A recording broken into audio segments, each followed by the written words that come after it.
In the gilded halls of Thornfield Estate, a quiet librarian was about to shatter 2 decades of family silence. What started as a wedding celebration took a shocking turn. When they came face to face with photographic evidence of systematic erasure, Juliana Hayes wasn't your typical bridesmaid. For 22 years, she had spent her life on the periphery, known for her quiet resilience. When she encountered the photographer's innocent question about the stranger in family photos, she had no idea she was walking into a confrontation that would expose generations of unconscious cruelty. Juliana's response would lead to a reckoning. What began as Michael's perfect wedding would become a family's awakening. Before we jump back in, tell us where you're tuning in from. If this story touches you, make sure you're subscribed, because tomorrow I've saved something extra special for you. The iron gates of Thornfield Estate swung open with the kind of effortless grandeur that spoke of old money and careful maintenance. Juliana Hayes guided her modest Honda through the entrance. Acutely aware of how it looked among the BMWs, Mercedes, and Teslas already scattered across the circular drive, the wedding venue stretched before her like something from a magazine, rolling lawns that seemed to go on forever. Ancient oak trees casting gentle shadows, and the main house rising like a Georgian dream against the Connecticut sky. She'd been here once before, years ago, when Michael first started dating Amanda. Even then, she'd felt like an intruder in paradise, carefully wiping her feet twice before entering and speaking only when spoken to. Today felt different, though. Today was supposed to be about family. "You belong here," she whispered to herself, the words barely audible over the crunch of gravel beneath her tires. It was a mantra she'd been practicing for weeks, but it still felt foreign on her tongue. Stepping out of her car, Juliana smoothed her navy dress and grabbed her overnight bag from the back seat. The same dress had served her well at 3 other family weddings, always appropriate, never memorable. She'd considered buying something new for Michael's wedding, something that might help her feel more confident. But the expense had seemed frivolous for someone who typically spent her weekends reorganizing the library's children's section and working on her watercolor paintings that no one ever saw. The sound of laughter drifted from the terrace, where she could see figures moving about in the late afternoon light. Wedding planners with clipboards bustled between arrangements of white roses and baby's breath, their voices carrying that particular blend of efficiency and panic that marked the final hours before a major event. Juliana, the voice belonged to her mother, Patricia, who appeared at the top of the stone steps leading to the main entrance. Even from a distance, Juliana could see the tension in her mother's smile, the one that said she was juggling 17 different tasks and praying nothing would go wrong. "Hi, Mom." Juliana climbed the steps, accepting her mother's brief hug before Patricia's attention immediately scattered to something over her shoulder. "Good, you're early." Michael was worried about the timeline, and Bill's been asking about the final head count. I think the florist might have gotten the centerpieces wrong. Patricia's words tumbled together in the familiar rhythm of stress management. "Did you see your room assignment? 2nd floor, blue room, the one with the view of the gardens. I thought you'd like that. It's a blue room." Juliana remembered it from her previous visit. Lovely, but tucked away at the end of a hallway where the sounds of family gatherings barely reached. She nodded and smiled. "That sounds perfect. Wonderful. Now I really need to check on the seating chart. Aunt Margaret has some very specific opinions about who she can and cannot sit near, and you know how she gets." Patricia was already moving away, her voice fading as wedding logistics consumed her attention once again. Standing alone on the steps, Juliana watched her mother disappear into the controlled chaos of the house. 3 minutes. It managed 3 minutes of conversation before other priorities took precedence. She'd timed it, not intentionally, but her mind had that. A habit of cataloging these moments, these small confirmations of where she ranked in the family hierarchy. "Aunt Jules." The voice cut through her melancholy like sunshine breaking through clouds. Sophie Thompson, all 9 years old and boundless energy, came racing across the lawn with something clutched in her small hands.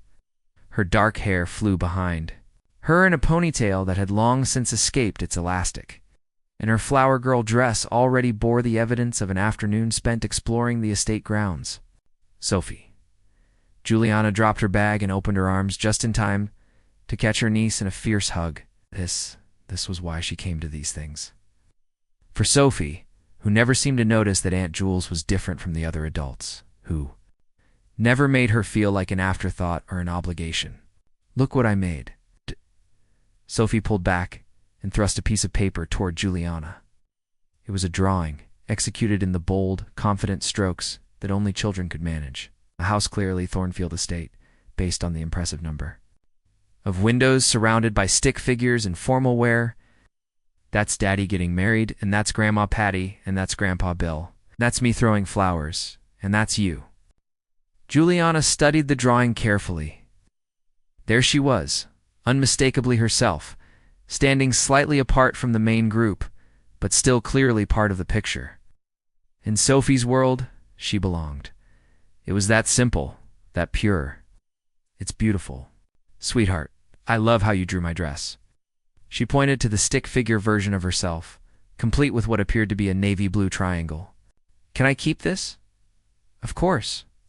I made it special for you because Daddy said you were coming, and I've been waiting forever to see you." Sophie grabbed Juliana's hand with the casual possessiveness of childhood. "Want to see the pond? There are fish, and I named them all. And one of them looks exactly like Mrs. Henderson from my school because she has these big googly eyes." Before Juliana could answer, another voice interrupted their moment. "Sophie, there you are. Your grandmother's been looking everywhere for you." Bill Thompson appeared around the corner of the house, his shirt sleeves rolled up, and his tie already loosened, despite the day's formal nature. When he spotted Juliana, his face brightened with what seemed like genuine pleasure. "Jules. Good to see you, kiddo." The embrace he offered felt warm, real. For a moment, Juliana allowed herself to believe that she'd been wrong about everything, that her place in this family was secure and acknowledged. Bill had always been kind to her, if somewhat distant. He tried, in his own way, to be a father figure after marrying her mother, though the role had never quite fit either of them comfortably. "The place looks incredible," Juliana said, gesturing toward the perfectly manicured grounds. "Michael must be thrilled. He's over the moon. You know how he gets when everything has to be perfect." Bill's tone carried the fond exasperation of a father who'd spent years watching his son obsess over details. "Amanda's family arrived this morning, and they've been a godsend. Her mother organized the bridesmaids' luncheon in about 10 minutes flat. And her sisters have been handling all the last-minute drama like they were born to it." Juliana nodded, remembering her own somewhat awkward exclusion from the bridesmaids' luncheon. She was technically in the wedding party, but somehow the invitation had gotten lost in translation, and by the time she'd learned about it, the event was over. These things happened, she'd told herself. Miscommunications were normal in the chaos of wedding planning, Bill. The voice carried across the lawn with the authority of someone used to being heard immediately. "We need you to look at the sound system. The microphone keeps cutting out, and the ceremony starts in 3 hours. "Duty calls," Bill said with an apologetic shrug. "But we'll catch up later, yeah? I want to hear about that art show you mentioned." "In your Christmas card?" He was already walking away as he spoke, his attention shifting to the crisis at hand. Juliana watched him go, clutching Sophie's drawing a little tighter. She'd mentioned the art show in her Christmas card. She barely remembered writing about it, a small local exhibition where she'd displayed 3 watercolors in a coffee shop. Downtown, the fact that he'd remembered, even vaguely, felt like a small victory. "Come on, Aunt Jules." Sophie tugged at her hand. "Let's go see the fish before everyone gets all crazy about dinner." They walked across the lawn together, Sophie chattering about everything from the wedding cake. "It has 5 layers and real flowers on it. But Daddy said I can't touch them," to her excitement about throwing petals I've been practicing in the mirror so I don't mess up. As they approached the ornamental pond, Juliana caught sight of movement on the terrace.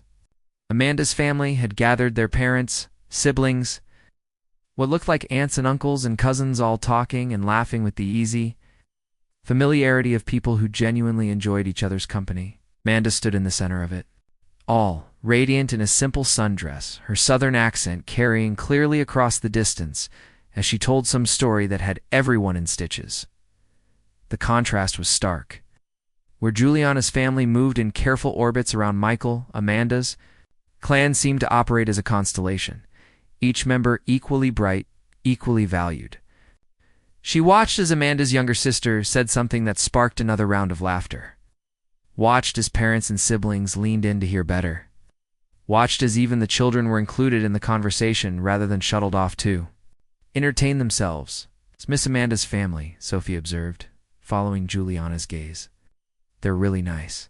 Her little nephew taught me how to skip stones yesterday, and her mama keeps giving me cookies even though Grandma Patty said I'll spoil my dinner. They seem lovely, Juliana managed, though the words felt hollow. Nice. She wasn't jealous exactly. Amanda deserved a warm, supportive family. It was just that watching them made the emptiness in her own chest feel more pronounced. Like a cold space that she'd learned to ignore, suddenly demanding attention. Juliana. Michael's voice cut across the lawn, and she turned to see her half-brother striding toward them with his characteristic confidence. At 31, he had the kind of presence that drew attention without effort. Tall, broad-shouldered, with their mother's dark hair, and a smile that had been charming people since childhood. "Oh, there's my sister." The embrace he offered was enthusiastic, public, designed to be witnessed. Juliana found herself wondering if he'd noticed Amanda watching from the terrace. If this display of sibling affection was partly performance, then she chided herself for the thought. Michael loved her, in his way. He'd just never been particularly good at showing it when cameras weren't rolling. "Congratulations," she said, pulling back to look at him properly. "You look happy." "I am. I really am." His grin was infectious, and for a moment, Juliana felt her own spirits lift. "Amanda's incredible. The weather's perfect, and everyone I care about is here. It doesn't get much better than this. Is there anything I can do to help?" I know how crazy these last few hours can get." Michael's expression shifted slightly, the enthusiasm dimming just a fraction. "Actually, we've got everything pretty well handled. Amanda's sisters have been amazing. They basically took over all the coordination stuff. But thanks for offering." The dismissal was gentle but unmistakable. Juliana felt it like a small punch to the stomach, the familiar sting of being superfluous. To the important moments, she forced her smile to stay in place. "Of course. Well, if anything comes up, absolutely. Hey, you should go get settled in your room. Maybe take a shower before dinner. It's been a long day for everyone." Michael was already looking past her, his attention caught by someone calling his name from the house. "We'll catch up properly later, okay?" And then he was gone, jogging back toward the terrace where Amanda waited with her constellation of family, leaving Juliana standing by the pond with Sophie, and the growing understanding that some patterns never changed. The rehearsal dinner was still hours away. But already she could feel the familiar weight settling over her shoulders, the weight of being present but not essential, included but not embraced, family but not quite. The Thornfield Country Club's private dining room gleamed with crystal and candlelight, its mahogany walls adorned with oil paintings of long-dead hunters and their prized catches. Juliana found herself seated between her great aunt, Vivian, who spoke exclusively about her cats, and Michael's college roommate's wife, who kept checking her phone and seemed equally thrilled about the arrangement. From her position at table 7, Juliana had a clear view of the head table where Michael held court. His laugh carried across the room with the confidence of someone who'd never doubted his place in any gathering. Amanda sat beside him, radiant in emerald silk, her hand resting naturally on his arm as she leaned in to whisper something that made him grin. The contrast was undeniable. At the table next to hers, Amanda's family sat close, radiating warmth and familiarity. Her mother was in the middle of a lively story from Amanda's childhood, hands animated as she spoke. Her father listened, with an affectionate smile, clearly having heard it many times, but still enjoying every word. The siblings joined in, weaving a shared tapestry of family memories that made Juliana's chest tighten with longing for something she'd never quite had. "Ladies and gentlemen," Bill's voice rose above the hum of conversation. He stood, holding a wine glass, commanding the room's attention. "I'd like to say a few words about my son." Chairs shifted and voices quieted as eyes turned toward the head table. Juliana sat a little straighter, hope flickering despite experience warning her otherwise. "Michael has been the joy of our lives since the day he was born. Bill began, his voice tinged with emotion. "Patricia and I have watched him grow into the remarkable man he is today, from a determined child who never accepted limits to someone who's made us incredibly proud." The words landed like a splash of cold water. There was no mention of our children or our family, just Michael. Juliana, who had spent over 2 decades living in their home, was eating at their table, once even calling Bill Dad, until she realized how uncomfortable that made him, felt her chest tighten. "I remember when he was 8, Bill continued. Eyes distant with nostalgia, he decided he'd build a treehouse. It's not just any treehouse, the best in the neighborhood. He spent weeks designing it, measuring boards taller than he was, drawing blueprints. Juliana remembered that summer vividly. She'd been 11 and had offered to help, had even contributed ideas to the design. But in Bill's version, it had been a one-man feat, a monument to Michael's ambition. And now, here he is, Bill said, lifting his glass, about to marry the love of his life, surrounded by people who adore him. To Michael and Amanda, may your marriage be as strong as that treehouse, and your lives full of those who believe in you. Glasses clinked, and the room buzzed with applause. Juliana mimicked the toast, the wine bitter in her mouth. She glanced around her table, wondering if anyone else had noticed the sanitized version of events, the deliberate omissions. At the head table, Michael stood to respond. He had the easy confidence that made people lean in when he spoke. "Thank you, Dad. That means so much." His gaze swept across the room. "I'm overwhelmed by the love in this room. To everyone who helped shape who I am, thank you." His eyes passed right over Juliana, without recognition, as if she were simply part of the decor. She thought of all the late nights spent helping him with homework, of the times she covered for him, of the secrets he had trusted her with. But in this version of his story, she was invisible. "And Amanda," he continued, turning toward his bride, "loving you has already made me better. I can't wait to build a family with you, the kind we always dreamed of." Juliana clapped with the rest, but his words lingered. The kind of family they dreamed of, as though the one they already had wasn't worth cherishing, but something to move beyond. Then Margaret Thompson, Michael's grandmother, stood. At 83, she didn't need to raise her voice to command attention. Her elegant white hair and pearls gleamed in the candlelight. Juliana braced herself.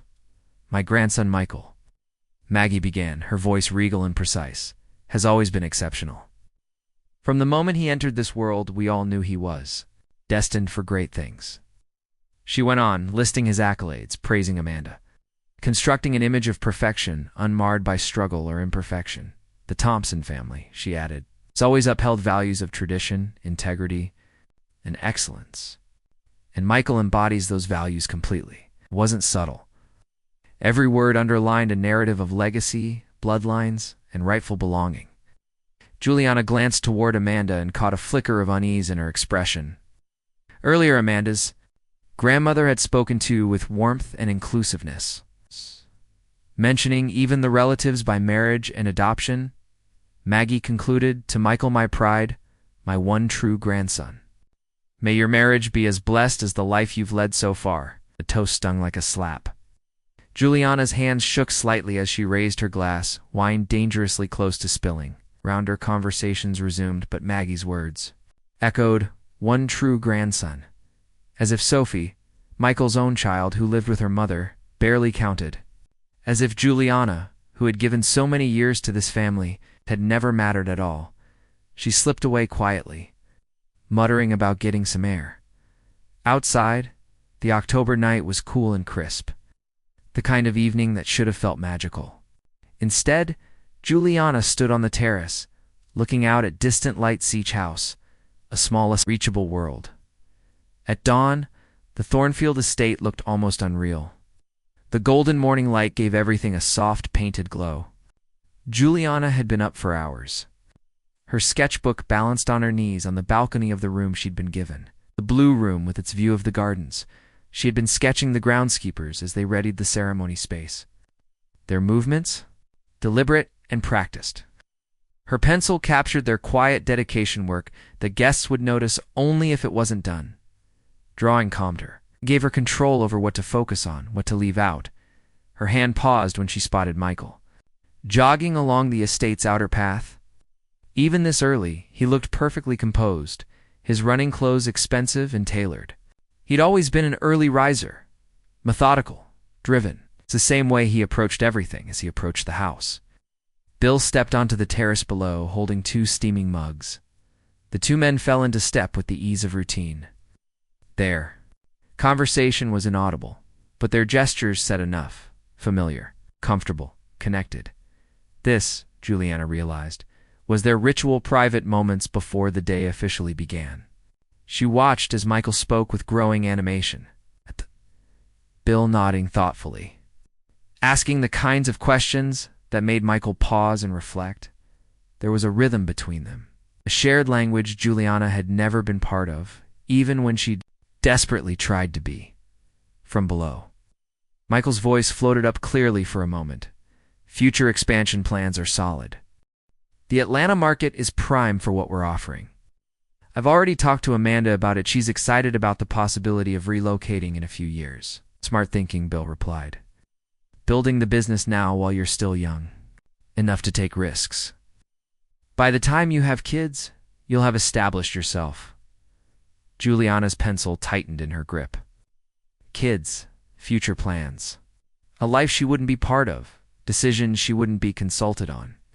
She'd always assumed that as Michael's only sibling, she'd have some role in his future family, some connection to the children he might have. But listening to them plan his life like a business strategy, she realized how naive that assumption had been. Morning, Aunt Jules? Lofi's voice made her jump. Her niece had appeared in the doorway, still in her pajamas. Her hair a wild tangle that suggested she'd been wrestling with her pillow all night. Good morning, sweetheart. You're up early for a Saturday. I couldn't sleep. Too excited. Sophie bounced onto the balcony chair beside her. What are you drawing? Juliana showed her the sketch, the garden, the workers, the quiet morning scene. Sophie studied it with the serious attention she gave to all art, her young artists. Picking up details that most adults would miss. You made the trees look like they're dancing, Sophie observed. And the people look happy, even though they're working hard. That's what I was hoping for. Juliana smiled, genuinely pleased by her niece's perception. Art isn't just about what you see, it's about how you see it. Could you teach me how to draw like that? Of course. You could start with Sophie. There you are. Patricia's voice carried across the estate grounds with the particular edge of a mother who'd been searching for her child. We need to get you cleaned up and ready for hair and makeup. Juliana watched her mother appear around the corner of the house, her bridal party coordinator clipboard already in hand despite the early hour. Patricia's eyes swept over the scene, Sophie in her pajamas, Juliana in her casual clothes. The quiet moment of connection between aunt and niece, and her expression tightened almost imperceptibly.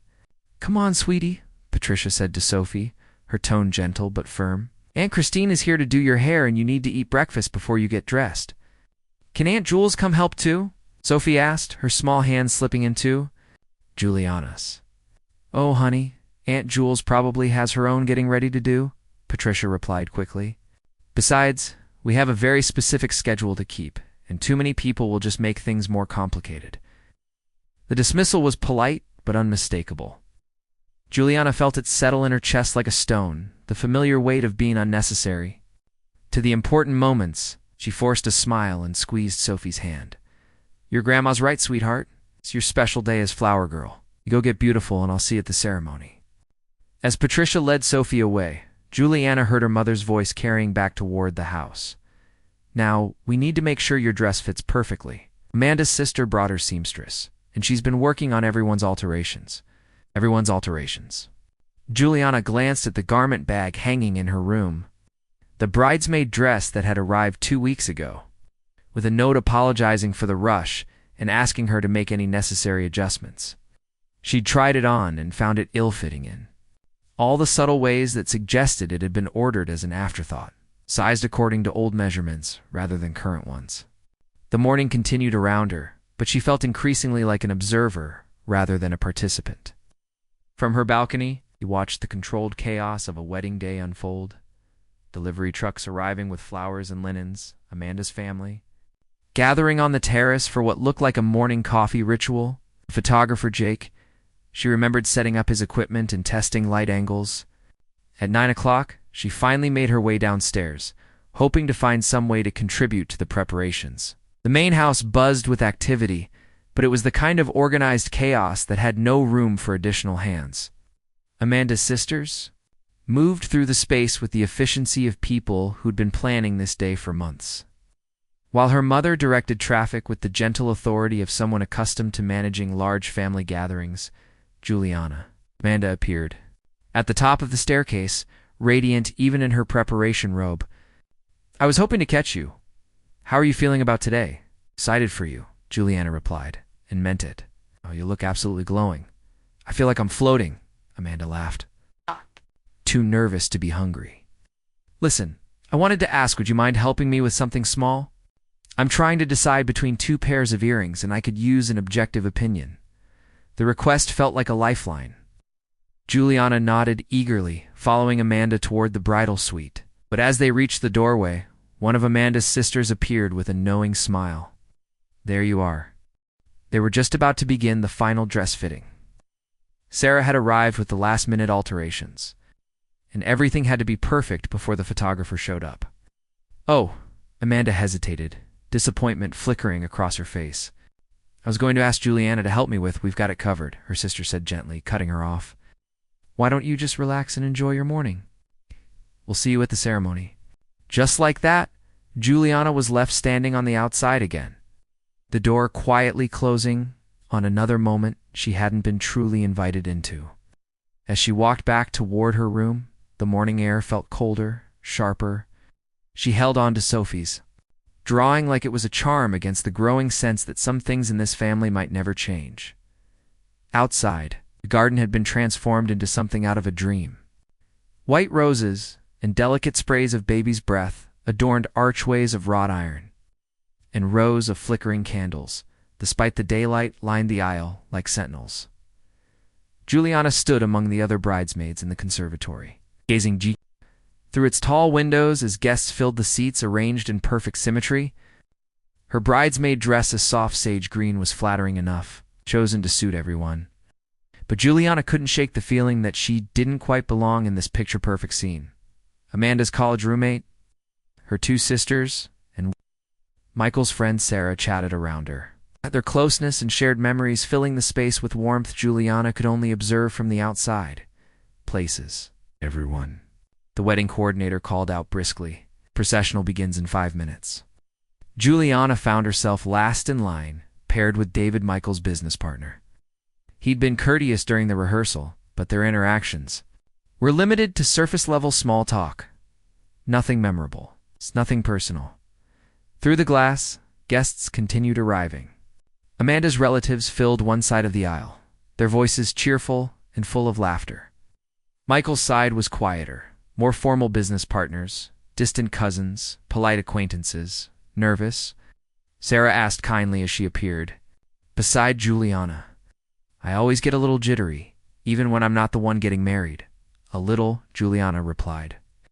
But it wasn't the wedding that made her anxious. It was the creeping feeling that she didn't have a real place. "In this family gathering, you'll do great. Just smile and walk slowly," Sarah said with a reassuring squeeze. "The photographer will make sure we all look amazing." The photographer, Jake Morrison. Juliana had noticed him moving around with practiced ease all morning, discreetly capturing candid moments. He'd been sweet with Sophie, gentle with the restless groomsmen, and observant enough to navigate the subtle family tensions without stirring them up. "All right, ladies," the coordinator called out as the string quartet began to play. "And slow, count to 3 between each of you. Smile, this is a happy occasion." Amanda's youngest sister went first, radiating confidence. Then came the college roommate, then Sarah, each stepping into the ceremony with the grace of someone completely at ease. "Ready?" David asked, offering his arm. "Oh." Juliana nodded and took it lightly. The doors opened, and suddenly she was walking down the aisle, faces blurred, slightly some familiar, other strangers smiling politely as she passed. The ceremony site looked even more magical from this angle, bathed in sunlight and framed by towering oak trees. but even surrounded by beauty. Juliana couldn't shake the sense that she was only a visitor in someone else's story. Then came Sophie. Her tiny dress mirrored the bridesmaid's, and she walked with quiet determination, focused on scattering her rose petals just right.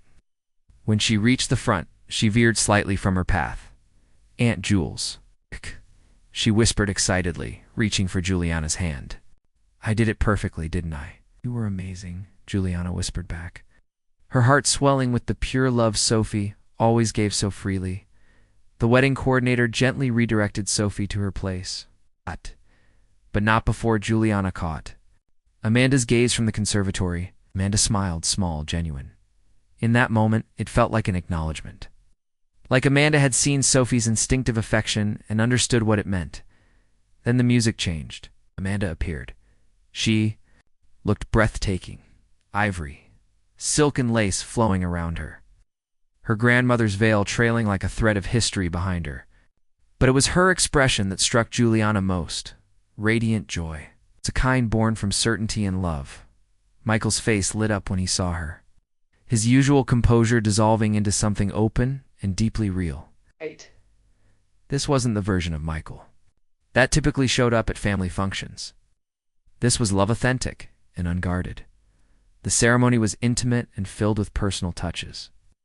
Michael and Amanda read vows they'd written themselves.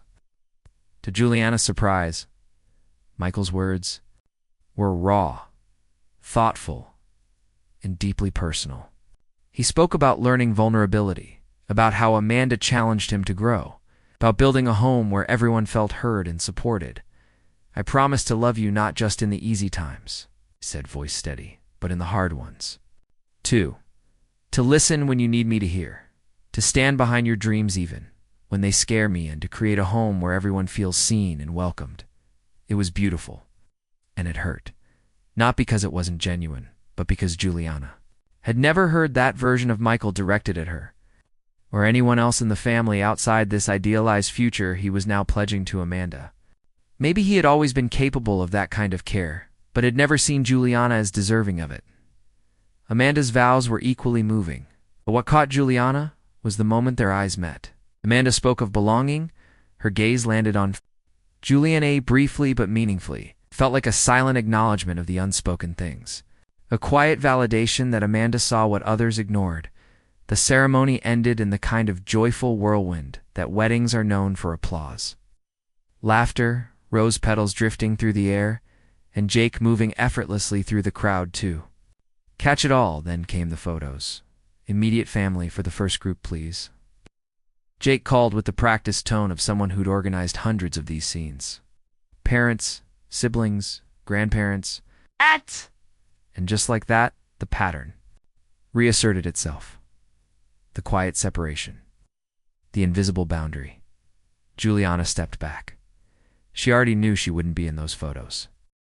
Juliana moved toward the group automatically, but found herself gently redirected by the wedding coordinator. "Just the core family for this first set," she said with a practiced smile. "We'll get the extended family shots in a few minutes." Extended family? The words hit like a physical blow. Juliana watched from the sidelines as Michael, Amanda, Bill, Patricia, and Margaret arranged themselves for the photographer. The shots were beautiful. Everyone looked happy, relaxed, connected, but Juliana wasn't in them. Of being part of this family, she was still extended rather than core, peripheral rather than central. Jake worked quickly, capturing multiple angles and arrangements. "Now let's get one with the grandparents," he called out. "And how about siblings? Are there any other siblings we should include?" The question hung in the air for a moment, and Juliana felt every eye in the immediate vicinity turn toward her. The silence stretched just long enough to become uncomfortable before Patricia stepped forward. "Oh, well, there's Juliana," she said, her voice carrying the kind of careful neutrality that suggested she was trying to manage a delicate situation. She's Michael's half-sister. Half-sister, not sister." The qualifier felt like a small knife between her ribs, a reminder that even after all these years, her place in the family came with conditions and explanations. "Of course," Jake said easily, his professional demeanor unchanged. "Juliana, would you like to join this group?" She almost said no. Every instinct told her to decline gracefully, to maintain the pattern that had been established long before. This moment, but something in Amanda's expression, encouragement perhaps, or gentle insistence, made her step forward. The family photo session continued, but Juliana felt like she was watching herself from outside her body. She smiled when directed, moved when positioned, played her part in the careful choreography of family documentation. But the whole time, she couldn't shake the feeling that she was performing belonging rather than experiencing it, that these photos would capture her presence but not her place in the family's true narrative. As the sun began to set and the cocktail hour commenced, Juliana found herself standing at the edge of the reception area, watching the easy mingling of guests who all seemed to know exactly where they belonged. The weight of the day, of years, of similar moments settled on her shoulders like a familiar burden. The reception was about to begin, and with it, the speeches and toasts that would once again tell the story of Michael's life and family. She already knew how those stories would go, could predict which memories would be shared and which would remain unspoken. But for the first time, she wasn't sure she had the strength to sit through another evening of carefully edited family history. The golden hour light was fading, and the reception lights were beginning to twinkle. It was time to take her seat at whatever table had been assigned to her, to smile and applaud and pretend that being constantly peripheral didn't hurt. But as she looked around at the celebration unfolding before her, Juliana realized that she was tired of pretending, tired of accepting crumbs of inclusion while others feasted on belonging. The evening ahead would test her in ways she wasn't sure she was prepared for, but there was no escaping it now. The reception was beginning, and with it, the final act of this particular family drama. The reception tent glowed with hundreds of string lights, transforming the estate's back lawn into something magical. Round tables draped in ivory linens surrounded a polished dance floor, while the head table commanded attention from its elevated position at the far end of the space. Juliana stood at the entrance, clutching her small purse and the table assignment card that had been handed to her by a smiling coordinator. Table 12. She counted the tables, her heart sinking with each number. 1 through 6 were closest to the head table family and the wedding party's closest friends. 7 through 10 held college friends and work colleagues. Tables 11 and 12, tucked near the back corner by the service entrance, seemed reserved for distant relatives, and plus ones who didn't quite fit anywhere else. At table 12, she found herself seated between Bill's elderly cousin Frank, who immediately launched into a detailed account of his recent hip surgery, and a woman who introduced herself as Amanda's great-aunt's neighbor from Alabama and seemed equally confused about why she'd been invited. Across from her sat a couple who'd apparently gotten lost driving to another wedding and ended up staying when they realized the bar was open. From her vantage point, Juliana had a clear view of the head table where Michael and Amanda sat surrounded by their wedding party and parents. The conversation flowed easily there, punctuated by bursts of laughter that carried across the tent. Bill's arm rested casually on the back of Patricia's chair, and Margaret held court at the far end, her silver hair catching the light as she gestured animatedly.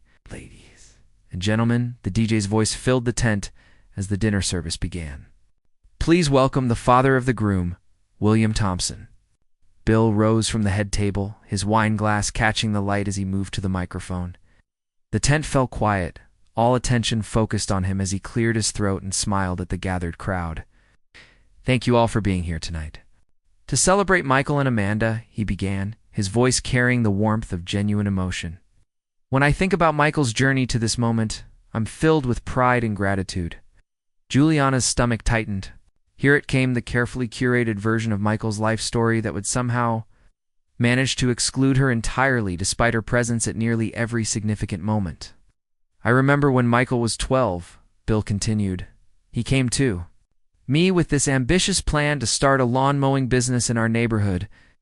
Most kids would have given up after the first hot day, but not Michael. He mapped out every house, calculated his profits, and even made business cards on our home computer." The audience chuckled appreciatively. Juliana remembered that summer. Touche had been the one to help Michael design those business cards. Had walked with him door to door introducing him to neighbors. Had even lent him her allowance money when he couldn't afford a new lawnmower blade. But in Bill's version, it was a solo venture, another example of Michael's exceptional character. "That's the kind of man Michael has always been," Bill said, his voice growing stronger. "Determined, ambitious, loyal to his family. Patricia and I couldn't be prouder of the man he's become, and we couldn't be happier to welcome Amanda into our family." The applause was warm and sustained.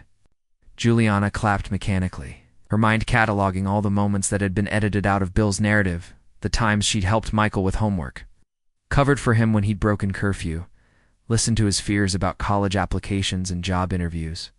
Next came Margaret, moving to the microphone with the authority of someone accustomed to holding court at family gatherings.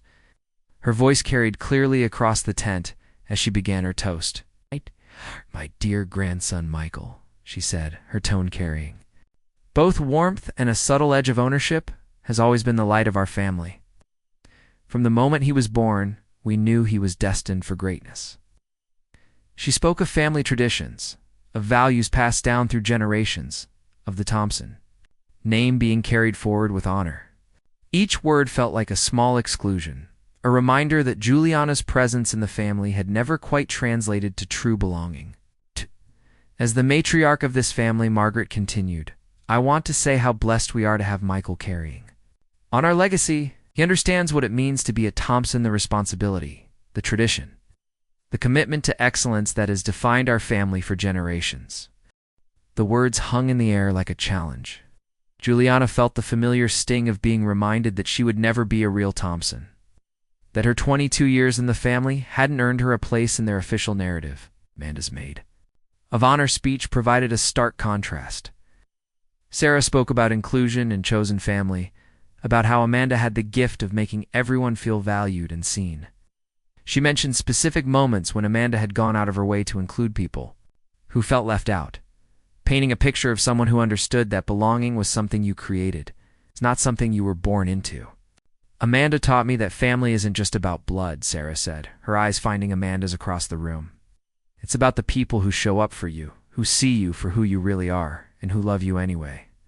Tonight we're not just celebrating a marriage, we're celebrating the family that Michael and Amanda are choosing to build together." The applause for Sarah's speech felt different, warmer, more inclusive. Several people wiped their eyes, and Juliana noticed Amanda reaching across the table to squeeze Michael's hand. For a moment, she allowed herself to hope that maybe things could be different, that maybe Amanda's influence would help create the kind of family Sarah had described. But then the DJ was calling for the traditional dances, and the familiar patterns reasserted themselves. The father-daughter dance was beautiful, Bill spinning Amanda with surprising grace, while her father looked on with obvious pride. The mother-son dance that followed was equally touching, Patricia's face glowing with happiness as she swayed with Michael to their chosen song. When the general dancing began, Juliana found herself standing at the edge of the dance floor watching. Couples moved together in the golden light. Sophie appeared beside her, tugging at her hand. "Dance with me, Aunt Jules?" her niece asked, her eyes bright with excitement. "Of course, sweetheart." We moved onto the dance floor together, Sophie's small hands gripping Juliana's as they swayed to the music. For a few minutes, Juliana felt genuinely happy, connected to this one person who never made her feel like she had to earn her place in the family. But the happiness was short-lived. As the evening progressed, she watched the easy intimacy of the head table, the way conversations flowed without her input being sought, the way family photos were taken without anyone thinking to include her. Each small exclusion built on the last, creating a weight in her chest that grew heavier with each passing hour. When Jake approached her table during a lull in the festivities, she almost didn't notice him. He moved with the quiet confidence of someone who'd spent years observing family dynamics from behind a camera lens. "Excuse me," he said, his voice gentle but professional. "I'm trying to organize the family photos for the album, and I'm having some trouble understanding the relationships. Could you help me identify people in some of these shots?" The question seemed innocent enough, but something in his tone made Juliana look up sharply. There was something in his expression, a careful neutrality that suggested he'd noticed more than he was letting on. The conversation that followed would change everything, though Juliana didn't know it yet. All she knew was that for the first time all weekend, someone was asking her about her place in the family instead of assuming she didn't have one. The terrace outside the reception tent offered blessed quiet after hours of celebration noise. Juliana had slipped away during the bouquet toss, needing space to breathe after watching another family tradition unfold without her participation. The October air was crisp against her skin, and she pulled her wrap tighter as she settled into one of the wrought iron chairs overlooking the estate's gardens. Her sketchbook lay open on her lap, though she hadn't drawn anything coherent, just angry scratches and harsh lines that reflected her emotional state better than any realistic rendering could. The evening had been a series of small cuts, each exclusion deepening the wound until she felt raw and exposed. "Mind if I join you?" Jake Morrison's voice was gentle, respectful.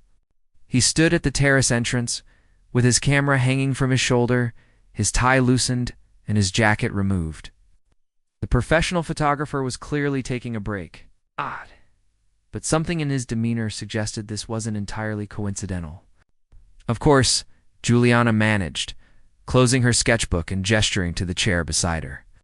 Jake settled into the seat with a quiet sigh, his camera equipment resting carefully against his chair.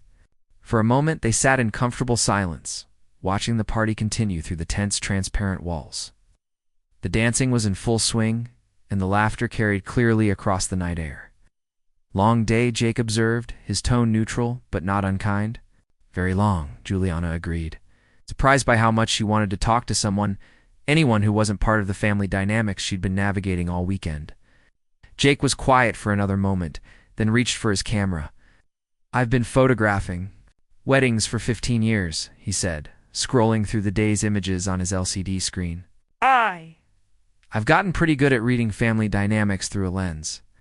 Something in his tone made Juliana look at him more carefully. His expression was thoughtful, almost troubled, as he continued scrolling through photos.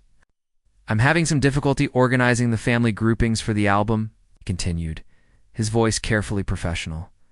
"The bride and groom want everything properly labeled, but I'm finding some inconsistencies in how people are positioned and included." He turned the camera screen toward her, and Juliana's breath caught. The image showed the family reception table, taken from his position across the room. There was Michael at the center, surrounded by parents and grandparents, all leaning in toward each other with the easy intimacy of people who belonged together. But at the edge of the frame, barely visible, was part of table 12 where Juliana had spent the evening making conversation with strangers. "This one's from the ceremony," Jake said, scrolling to another image. It showed the post-ceremony family gathering, all the formal group shots being taken. In the background, barely noticeable unless you were looking for it, was Juliana standing apart from the group, clearly excluded from whatever photograph was being captured. "And this one," he continued, his voice becoming gentler, "is from the cocktail hour." The image showed what appeared to be a spontaneous family moment, Michael. Amanda, Bill, Patricia, and Margaret all laughing at something, their body language relaxed and intimate. It was the kind of candid shot that would probably end up in the wedding album as a perfect representation of family joy. But again, at the very edge of the frame, there was Juliana, approaching the group with a hopeful expression that would be cropped out when the photo was printed. "In 15 years of wedding photography," Jake said quietly, "I've never seen anything quite like this. You're in the wedding party, you're clearly family, but in every single group shot, every candid moment, every family gathering, you're either completely absent or positioned in a way that makes you easy to crop out." The words hit like physical blows. Seeing the visual evidence of her exclusion laid out so systematically was devastating in a way that feeling it had never been. These weren't accidents or oversights. This was a pattern so consistent it looked intentional. "I don't understand what I'm seeing," Jake continued, his photographer's eye cataloging details with clinical precision. "Who decides who stands where in family photos? It's because someone has been making very deliberate choices about your placement." Juliana stared at the camera screen, scrolling back through image after image that told the same story. Her throat felt tight, and she realized she was gripping her sketchbook so hard her knuckles had turned white. "I'm sorry," Jake said quickly. Noticing her distress, I didn't mean to upset you. It's just as someone who spent years documenting families, this looks wrong to me. These photos don't tell the story they should tell. They tell exactly the story they're supposed to tell, Juliana said, her voice barely above a whisper. I'm just not part of it. But you are part of it, Jake said with quiet certainty. I watched you during the ceremony prep, the flower girl Sophie. She gravitated toward you constantly. You helped with her dress, you calmed her nerves, you were the person she ran to when she finished walking down the aisle. That's not the behavior of a child towards someone peripheral. He was right. Sophie had sought her out repeatedly throughout. The weekend had chosen her presence over others, who were supposedly more central to the family structure. But somehow that connection had been rendered invisible in the official documentation of the weekend. And during the reception, Jake continued, I watched you. You knew all the family stories Bill was telling in his speech, but you were the only one who didn't seem to be enjoying them. Like you remembered them differently. I do remember them differently, Juliana said, the words coming out harsher than she'd intended. I remember being there for most of them. I remember helping with that lawn mowing business. I remember staying up late helping Michael with his college applications. I remember being part of all those moments that somehow became his solo achievements. In the family mythology.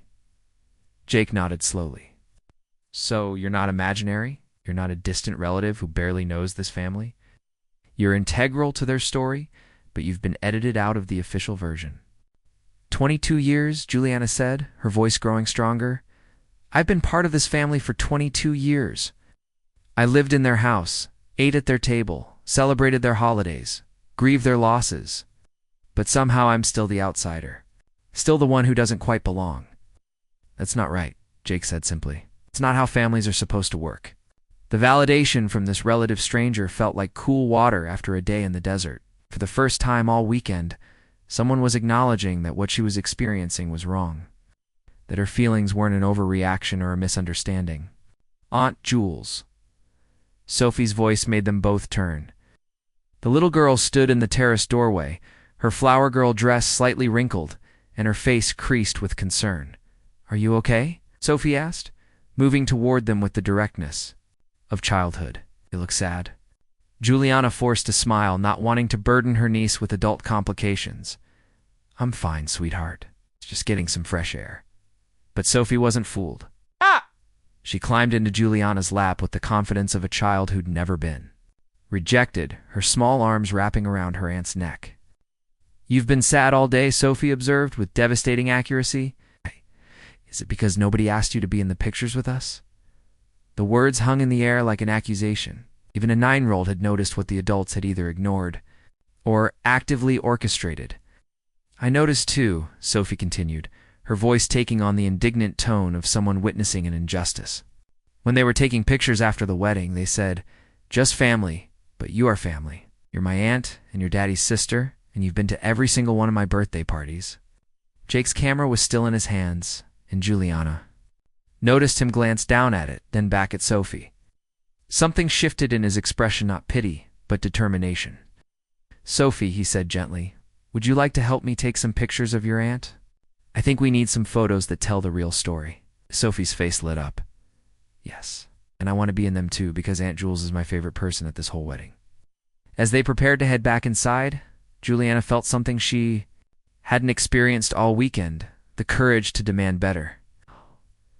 Jake's validation and Sophie's fierce loyalty had given her a strength she'd forgotten she possessed. The reception was still in full swing, but everything was about to change. She wasn't going to accept being edited out of her own family's story anymore. The reception tent buzzed with post-dinner energy as Juliana, Jake, and Sophie made their way back inside. The DJ had transitioned to more upbeat music. Several couples swayed on the dance floor, while others clustered around the bar or lingered at their tables deep in conversation. The golden light from the string lights cast everything in a warm glow, but Juliana felt cold inside. Her newfound resolve warring with 22 years of practiced self-diminishment. Near the head table, she spotted Michael, Amanda, Bill, and Patricia gathered around Jake's laptop, which had been set up on a side table for the traditional end of reception photo review. This was a common wedding tradition. The photographer, showing the family select images from the day while the celebration continued around them. Usually it was a moment of joy and shared memory-making. Oh. Tonight, it would be something else entirely. "Come on," Jake said quietly, his camera bag slung over his shoulder and his laptop in hand. "Let's get this sorted out." As they approached the group, Juliana noticed how naturally the family had arranged themselves, Michael and Amanda in the center, parents flanking them, all leaning in to see the laptop screen with the easy intimacy of people who belonged together. They were reviewing the ceremony photos, their faces glowing with happiness as they relived the day's most beautiful moments. "These are absolutely stunning," Amanda was saying, her hand resting on Michael's arm as she pointed to a particularly lovely shot of their first kiss as husband and wife. "Jake, you've outdone yourself." "Thank you," Jake replied, his professional demeanor intact, despite what Juliana knew was coming. "I'm glad you're happy with them. But I do need to discuss the family photo organization with you before I finalize the album." "Of course," Michael said, barely glancing up from the screen. "Whatever you need." Jake set his laptop down and opened his photo management software. Scrolling to a folder marked Family Groups, the images that appeared were the formal shots from after the ceremony, multiple variations of the same basic arrangement, with subtle differences in pose and expression. "I'm having some difficulty with the labeling and organization," Jake said, his tone carefully neutral. "The bride and groom requested that all family photos be properly identified, but I'm finding some inconsistencies in the groupings." He clicked on the first image, the shot of Michael, Amanda, Bill, Patricia, and Margaret that had been labeled immediate family. "This is labeled as immediate family," Jake continued, "but I have some questions about the designation." He scrolled to another image, one of the few shots that included Juliana, where she stood slightly apart from the main group, clearly an afterthought in the composition. "In this shot, we have the same group plus Juliana. But Juliana was introduced to me as Michael's sister, which would make her immediate family as well. Yet she's positioned and included differently than the others." The group around the laptop had gone quiet. Michael's brow furrowed as he looked at the images with new attention, while Amanda's expression grew more serious. "Well," Patricia said carefully, "Juliana is Michael's half-sister. My first marriage, so the relationship is a bit different." "I'm sorry," Jake interrupted politely, "but I'm confused. A half-sister is still a sister, isn't she? In my experience, immediate family usually includes all siblings, regardless of whether they're full or half-siblings." The silence stretched uncomfortably. Juliana felt every eye in the group turn toward her, and she realized this was the moment the confrontation she'd been avoiding for 22 years was finally happening. And she hadn't even initiated it. "The thing is," Jake continued, scrolling through more images, "I've been reviewing all the photos from the weekend, and there's a very strange pattern. Juliana appears to be excluded from most family groupings, positioned apart in candid shots. And when she is included, she's placed in positions that make her easy to crop out of the final images." He turned the laptop screen toward the group, showing them the same evidence he'd shared with Juliana on the terrace. The visual proof was undeniable, image after image showing her systematic exclusion from family moments. "In 15 years of wedding photography," Jake said, his voice gaining strength, "I've never seen anything like this. It looks intentional. Someone has been making very deliberate choices about who gets included in the family narrative and who doesn't." "Now wait just a minute," Bill started, his voice defensive. "No," Juliana said, the word coming out stronger than she'd expected. The sound of her own voice surprised her, but she pressed on. "He's right. Look at those photos. Really look at them." She moved closer to the laptop, pointing to image after image that told the story of her exclusion. 22 years I've been part of this family. It's 22 years of birthdays and holidays and graduations and celebrations. But somehow, in every official photo, in every family story, in every toast and speech, I'm either missing or mentioned, as an afterthought." "Juliana," Patricia said, her voice carrying the placating tone she used when she wanted to avoid conflict. "You're being overly sensitive." "You know we love you, do you?" Juliana asked, turning to face her mother directly. "Because I spent this entire weekend watching you organize family moments around me. The bridesmaids' luncheon, I wasn't invited to. The family prep time, I wasn't included in. The toast where you talked about your children, but only mentioned Michael by name. That's not Patricia started. It is, Juliana said firmly. I'm done pretending it isn't. Michael had been staring at the laptop screen, scrolling through the images with growing discomfort. When he looked up, his expression was confused, almost bewildered. I don't understand what the problem is, he said, his tone carrying the frustration of someone who genuinely couldn't see what was being pointed out to him. You're here, aren't you? You're in the wedding party. You've been part of everything. This weekend? Have I? Juliana asked, turning to face her half-brother. Really? Because from where I'm standing, I've been performing the role of family member without actually being treated like one. That's ridiculous, Michael said, his voice rising slightly. You're my sister. Of course you're family. Then why? Juliana asked, her voice steady despite the emotion behind it. Why did the photographer just ask who the stranger in all these photos was?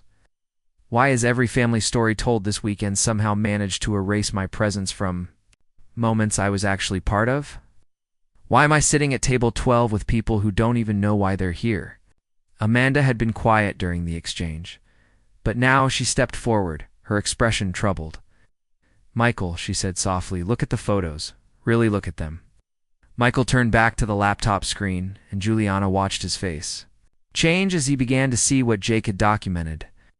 The pattern was undeniable once you noticed it, the systematic exclusion. It's the careful positioning, the way she'd been edited out of her own family's story.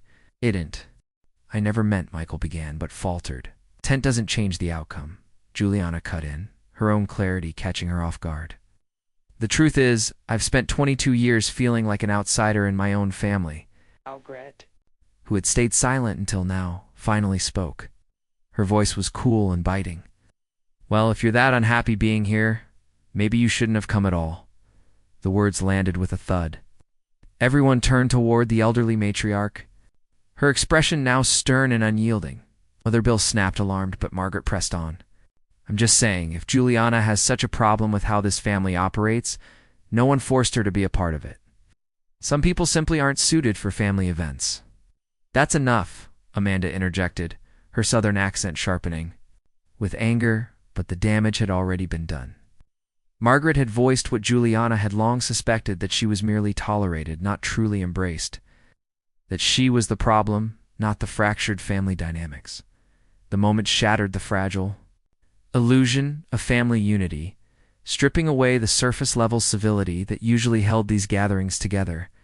The celebration continued around them, seemingly untouched, but their small circle now pulsed with unspoken tension. Juliana felt laid bare, as if years of emotional defense had crumbled in an instant.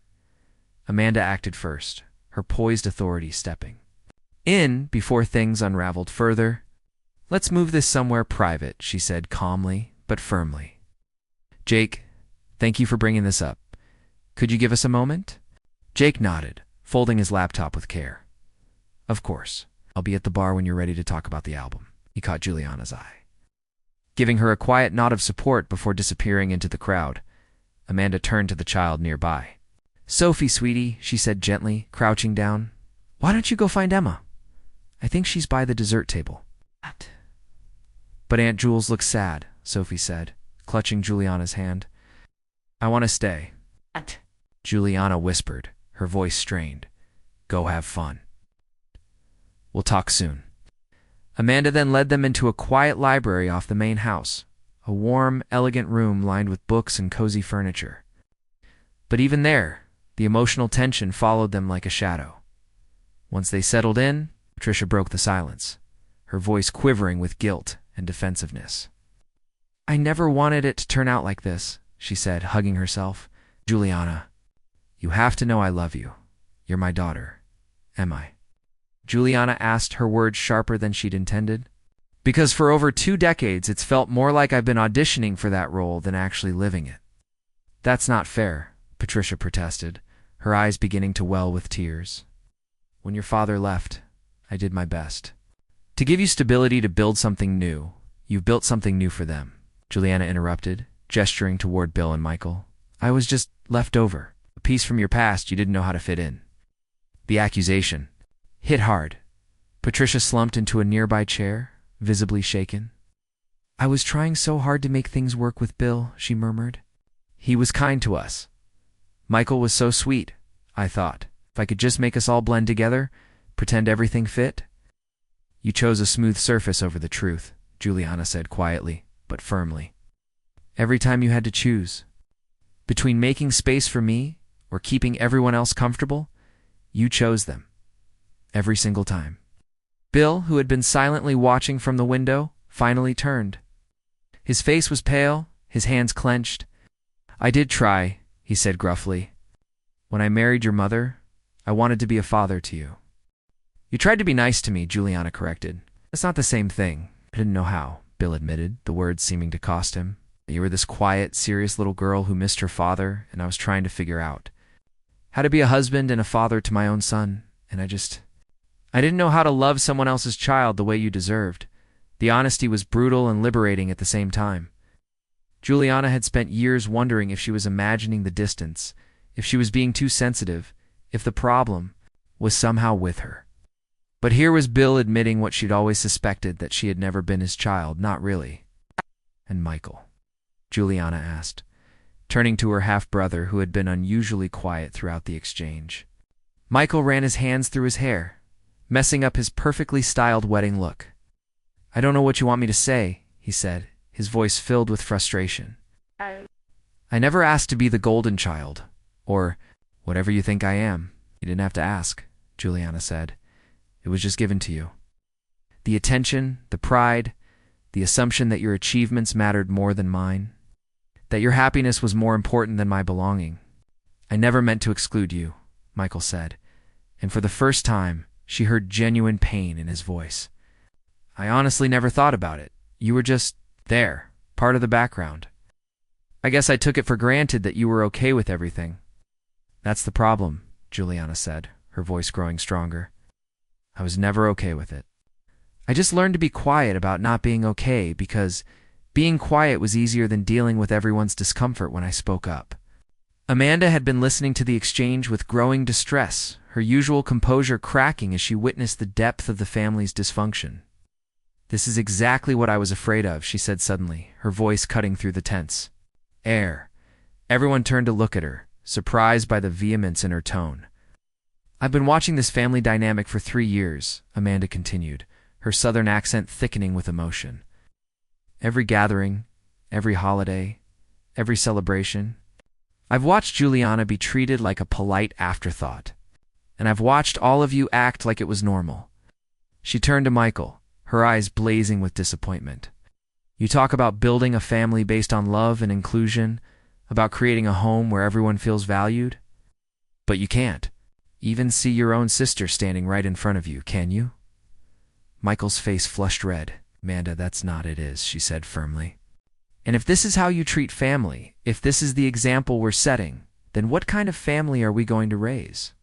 What kind of message are we going to give our children about who matters and who doesn't?" The question hit like a physical blow. The room fell silent, except for the distant sounds of the reception continuing outside, music and laughter that seemed to belong to a different world entirely. Margaret, who had been sitting in stony silence since her earlier outburst, finally spoke. "I don't see why we need to turn this into such a dramatic production," she said, her voice cold and dismissive. "Some people just don't fit into every family dynamic. It's not personal, it's just reality." "It is personal," Amanda shot back, her voice rising. "It's deeply personal, and it's wrong," Bill said quietly. "You don't understand the complexity." "I understand perfectly," Amanda interrupted. "I understand that you've all decided it's easier to exclude one person than to examine your own behavior. I understand that you've spent 22 years gaslighting Juliana into thinking her feelings don't matter. And I understand that if we don't change this, if we don't do better, then we're going to keep perpetuating this cycle." She turned to Juliana, her expression softening. "I'm sorry," she said simply.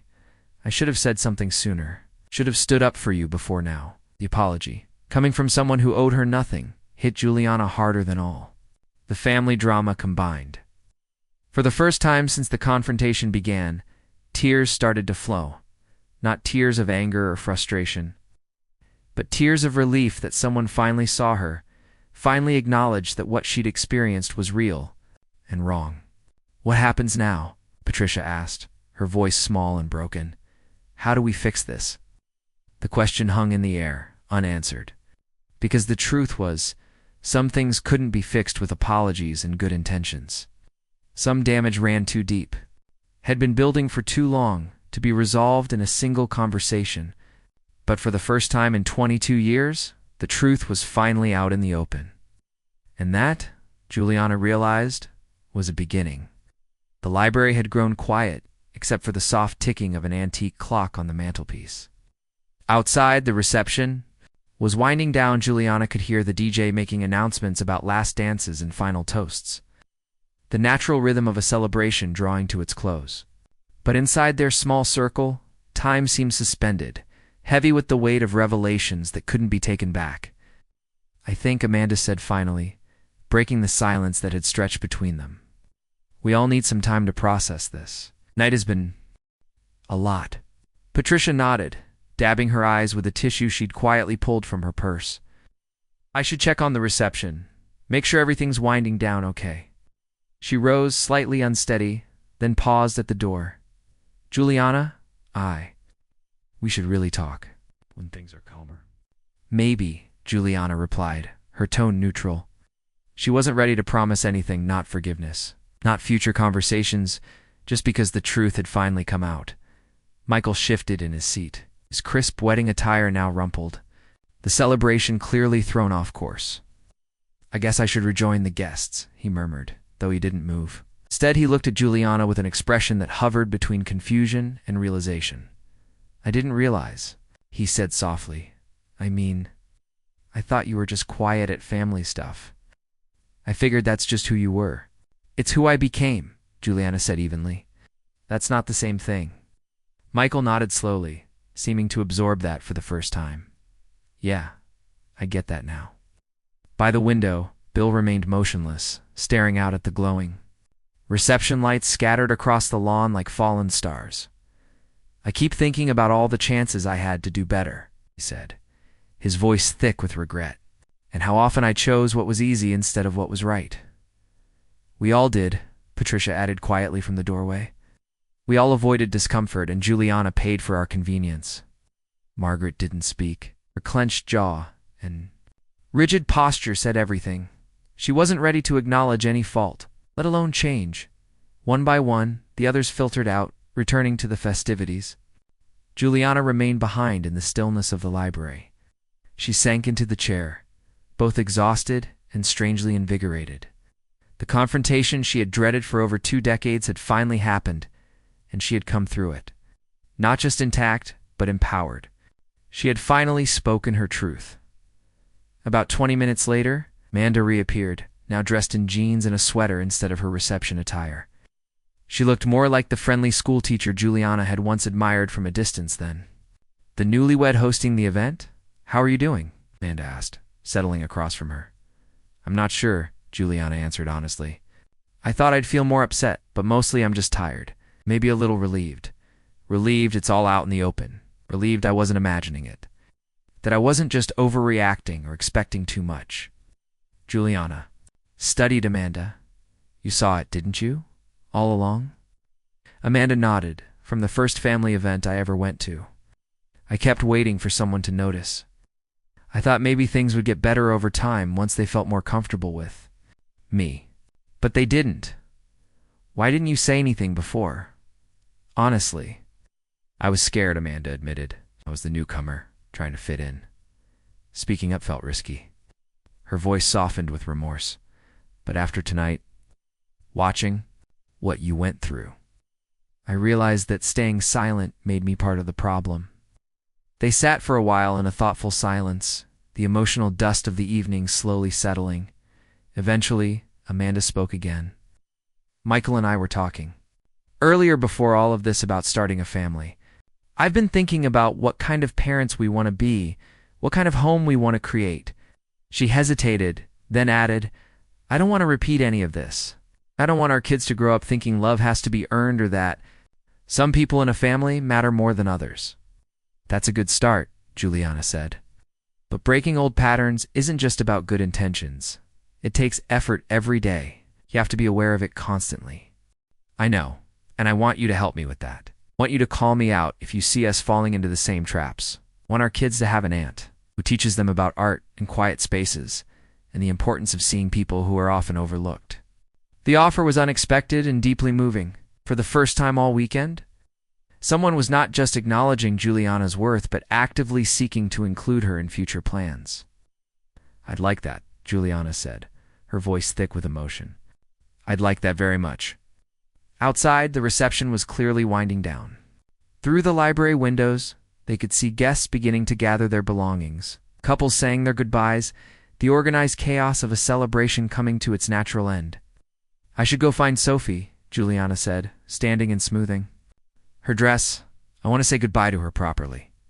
"She's been asking for you," Amanda said with a smile. "Jake has been taking pictures with her while you were in here. I think she's planning to give you something." They walked back toward the reception together.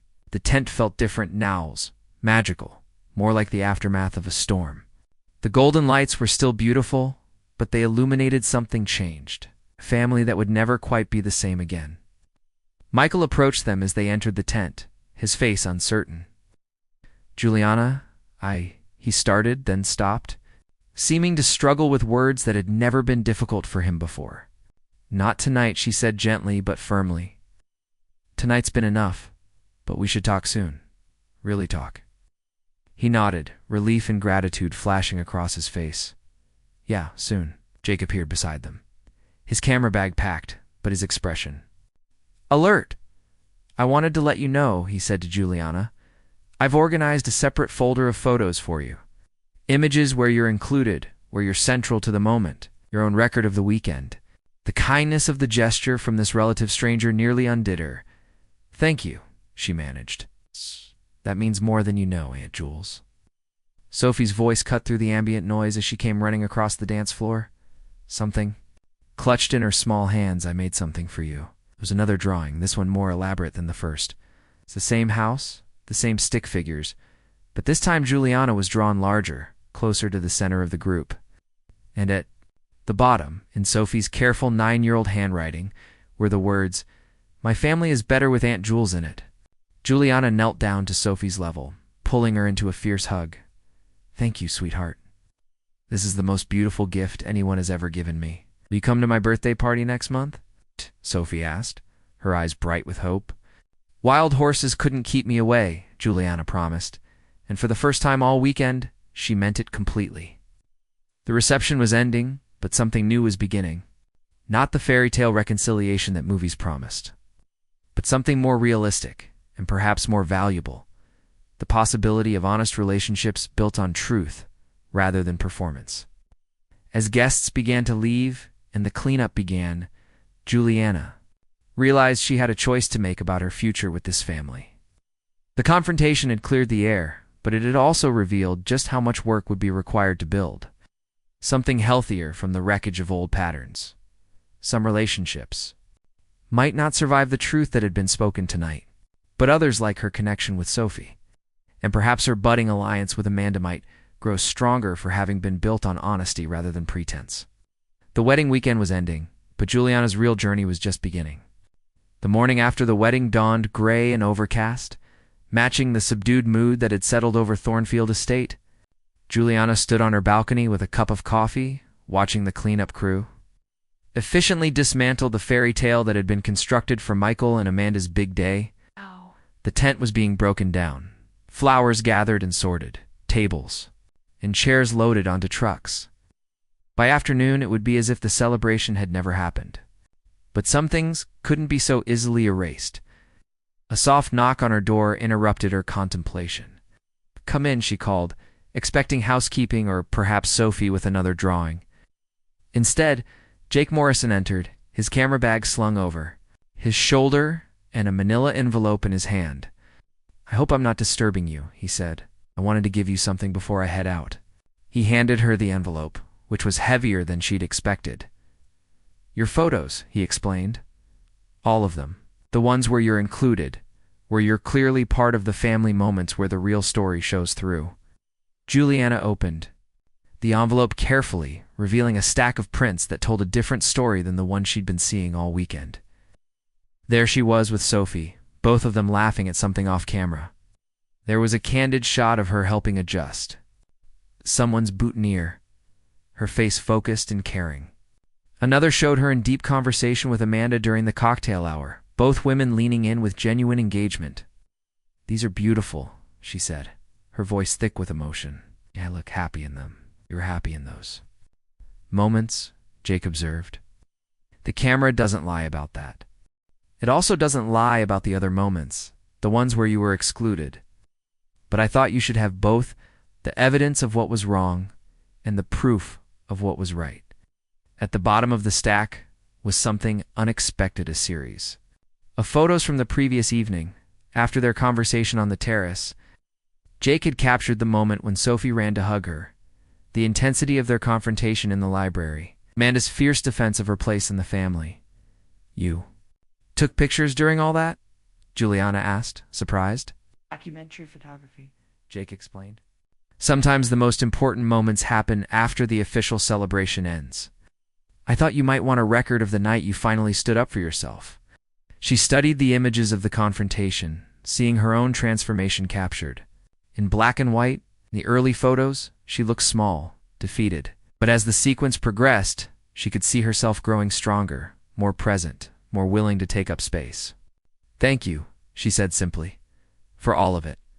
For seeing what others missed, for speaking up when I couldn't, for giving me the courage to finally tell the truth." "You had the courage all along," Jake replied. "You just needed someone to witness it." After Jake left, Juliana spent time packing her things and preparing for the journey home. The blue room had been peaceful, but she was ready to leave. Ready to return to her own space, where she could process everything that had happened. A knock on the door interrupted her packing. This time it was Michael, looking uncharacteristically uncertain. His wedding confidence had been replaced by something more vulnerable, more real. "Can we talk?" he asked.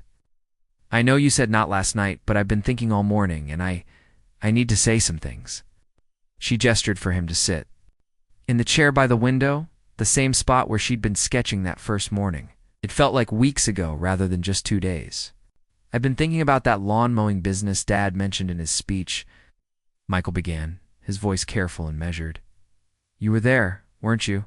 You helped me with the business cards, walked around the neighborhood with me, lent me money when my mower broke?" "Yes," Juliana said simply. But in his version of the story, "I did it all alone. I never corrected him, never said, 'Actually, Juliana helped me with that.' I just let him tell the story the way he wanted to tell it." Michael ran his hands through his hair, a gesture she recognized from their childhood when he was struggling with something difficult. "I think I've been doing that my whole life," he continued. "Letting people tell stories about me that erased your part in them. I told myself it didn't matter because you were quiet about it, because you never complained or demanded credit. I learned not to," Juliana said. "Every time I tried to speak up when we were kids, I was told I was being attention-seeking or jealous, so I stopped trying." "That's fucked up," Michael said bluntly, then looked surprised at his own language. "Sorry, but it is. We trained you to be invisible, and then we acted like your invisibility was your choice." The acknowledgement was more than Juliana had dared to hope for. "What made you realize it?" she asked. "Amanda, mostly. She's been talking to me all morning about family dynamics and unconscious bias and the responsibility that comes with privilege. She made me see that being the favored child doesn't mean I didn't have a responsibility to notice when others weren't being favored." He paused, looking out the window at the grounds where they'd played as children, where so many family gatherings had reinforced the patterns they were finally discussing. "I want to do better," he said finally. "I want to be the kind of brother and father, eventually, who doesn't let people get erased from the story. But I don't know how to undo 22 years of damage." "You can't undo it," Juliana said. "Honestly, but you can choose to do differently going forward. You can notice when I'm being excluded and speak up. You can include me in your stories when you tell them. You can make sure your children know their aunt is a real person, not a peripheral figure." "I want that," Michael said. "Amanda wants that too." "She's already planning Sophie's birthday party, and she specifically asked me to make sure you felt central to it, not like an afterthought." The image of a family gathering where she was expected and welcomed rather than tolerated felt almost foreign, but maybe that was what new beginnings looked like, foreign at first, requiring practice and intention. Their conversation was interrupted by another knock. This time it was Patricia, looking older than she had just days before. Confrontation had taken a toll on her, but there was something different in her posture, something less defensive. "I hoped I could catch you before you left," Patricia said. "I wanted to apologize, really apologize, not just say I'm sorry, because that's what people do." She sat on the edge of the bed, her hands folded in her lap like a schoolchild preparing to recite a difficult lesson. "When your father left," she began, "I was so afraid of being abandoned again. When Bill came into our lives, I was desperate to make it work, to create the perfect blended family that would prove I wasn't unlovable. And in trying to make everything seamless, I sacrificed your needs for everyone else's comfort." Her voice broke slightly. "I chose my marriage over my daughter, over and over again. I chose Bill's comfort over your belonging. I chose avoiding conflict over protecting you. And I told myself I was doing it for your own good, that a stable home was better than one where people fought about fairness. But it wasn't stable for me," Juliana said quietly. "It was just quiet. No, it wasn't. I'm sorry. I'm sorry for all the times I should have stood up for you and didn't. I'm sorry for all the ways I made you smaller so others could be more comfortable. I'm sorry for letting you think that love had to be earned instead of simply given." Apology was more comprehensive than anything Juliana had expected. It didn't erase the years of hurt, but it acknowledged them in a way that felt real and meaningful. "What happens now?" Juliana asked. "I don't know," Patricia admitted. "I'd like to try to build something better if you're willing. Like, to learn how to be the mother you deserved all along, even if it's 20 years too late." It was Bill who surprised her the most. He appeared just as she was loading her car, his approach hesitant but determined. The confident businessman had been replaced by someone who looked genuinely humbled. "I've been thinking about what you said last night," he began, "about me trying to be nice to you instead of trying to love you. You were right." He leaned against her car, his posture less formal than she'd ever seen it. "I kept you at arm's length because loving you felt risky. You weren't my biological child, and I was afraid that if Patricia and I ever split up, I'd lose you too, and that would hurt too much. So you never let yourself love me at all," Juliana observed. "Yeah, which hurt you every day for 22 years. That was selfish and cowardly, and I'm sorry." He paused, seeming to gather courage for what came next. "I'd like to try again. If you're willing, I'd like to learn how to be a real father to you, not just a polite stepfather. It would mean treating me like your daughter," Juliana said. "Really treating me like your daughter? Equal to Michael, not secondary to him." "I know, and I want to try. I want to see if it's possible to love someone I should have loved all along." The conversation was awkward and stilted, but it was also honest in a way their relationship had never been. It felt like a beginning, tentative and uncertain, but real. Sophie's goodbye was the hardest and the easiest. She threw herself into Juliana's arms with the unconscious affection of childhood, pressing another drawing into her hands. "This one's for your refrigerator," Sophie announced. "So you remember that you're my favorite aunt." "I'm your only aunt," Juliana laughed. "That's why you're the best at it," Sophie replied with 9-year-old logic. Amanda hugged her last. A real embrace that spoke of genuine friendship rather than polite obligation. "Call me," she said. "I mean it. Not just for holidays or special occasions. Call me when you want to talk about art or teaching or family drama or anything at all." "I will," Juliana promised, and meant it. As she drove away from Thornfield Estate, Juliana caught sight of the family in her rearview mirror, standing together on the front steps. For the first time in 22 years, she felt like she was leaving them rather than being left behind. The road ahead was uncertain. Some relationships might flourish with honesty and effort, others might not survive the weight of accumulated damage. But for the first time since childhood, Juliana felt like she had choices about her family relationships.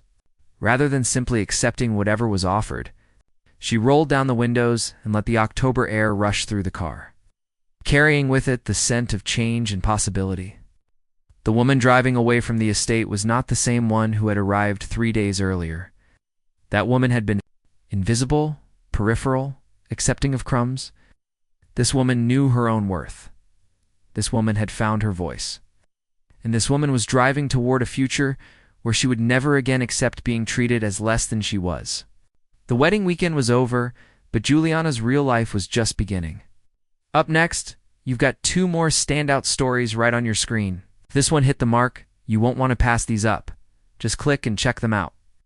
And don't forget to subscribe and turn on the notification bell so you don't miss any upload from us.